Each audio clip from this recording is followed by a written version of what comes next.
Today we're going to talk about standard cell potentials, where they originate from, and why they exist in the first place. So imagine with me that we have a ladder that extends infinitely, and we lay it down on the ground. We can then have a half reaction, in this case a reduction half reaction, and it would fall on a certain point on the ladder to represent its potential. And then we can draw in other half reactions. We can have another reduction half reaction, or we can have a oxidation half reaction.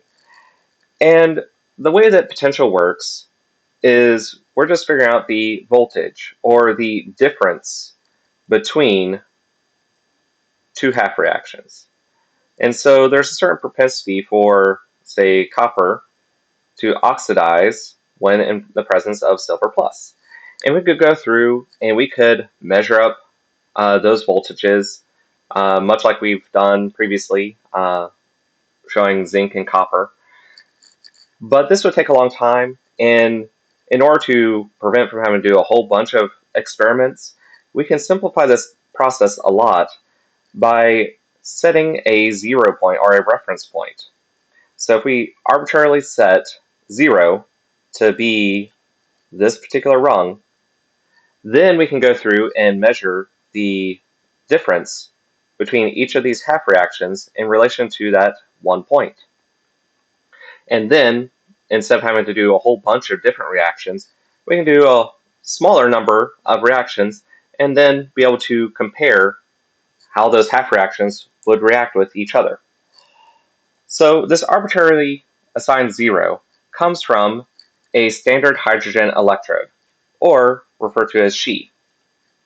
And it looks a little bit like this, where your electrode is going to consist of 1 molar hydrochloric acid, where we're mainly focused on the H plus that it produces.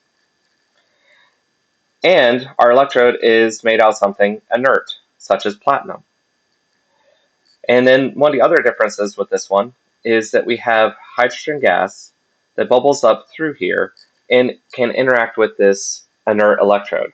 So now we have an electrode that doesn't react with our chemicals and is touching both H plus and hydrogen gas. Then we can have the other half of our cell here, and we'll talk about that in just a little bit.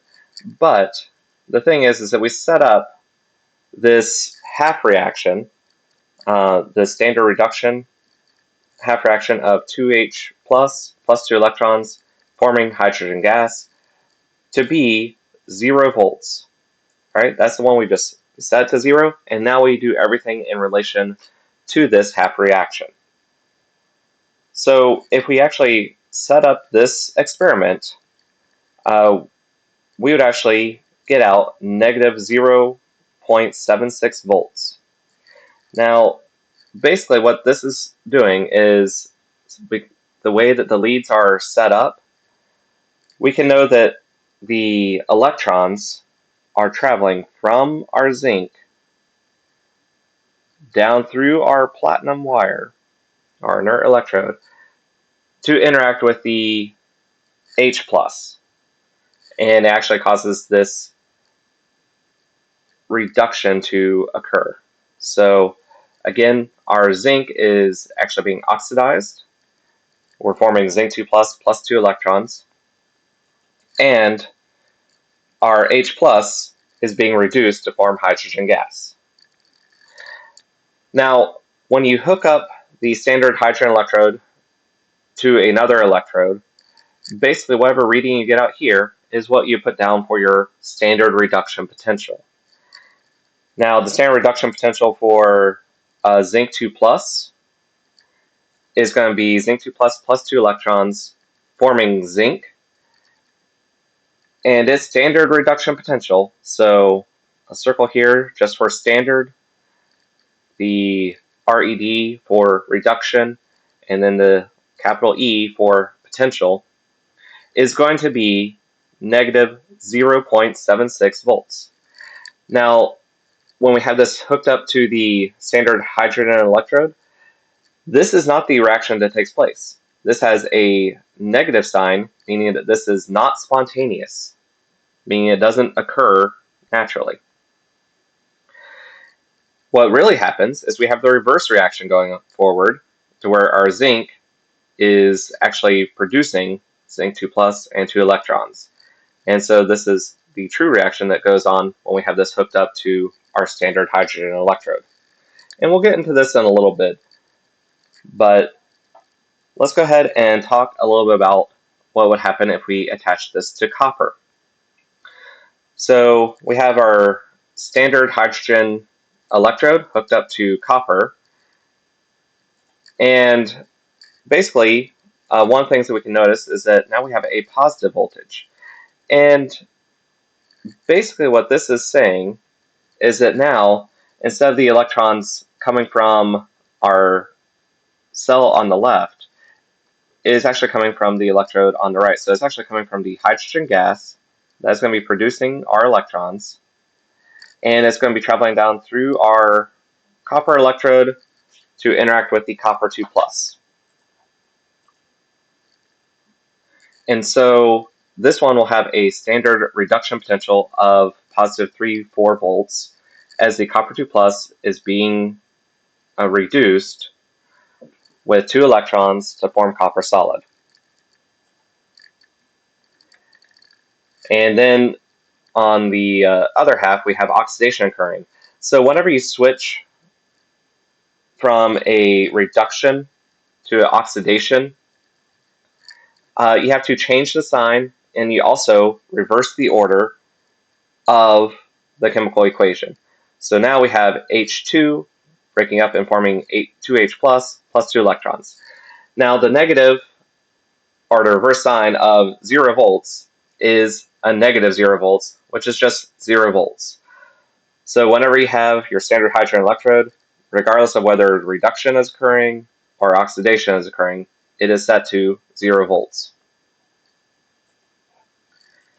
Then we can take a look at our original chemical cell here, where we have zinc and copper interacting together. And if we think about it in relation to our standard hydrogen electrode, the zinc wants to lose electrons relative to the standard hydrogen electrode by 0.76 volts. While the copper, or copper 2 plus to be honest, is wanting to gain electrons relative to the standard hydrogen electrode by 0.34 volts. Now again, our potentials are just relative to each other. So if the zinc wants to lose electrons compared to the standard hydrogen electrode, and the copper wants to gain electrons in comparison to the standard hydrogen electrode, well, now the zinc will want to even more so lose electrons to copper 2 plus, and the copper 2 plus will want to gain the electrons of the zinc even more so than the standard hydrogen electrode. And so this will get us to the point where we can talk about the overall cell potential. So the overall cell potential is just the oxidation half reaction potential plus the standard reduction potential added together. So in this case, we're going to have zinc be oxidized, and we're going to have the copper 2 plus be reduced.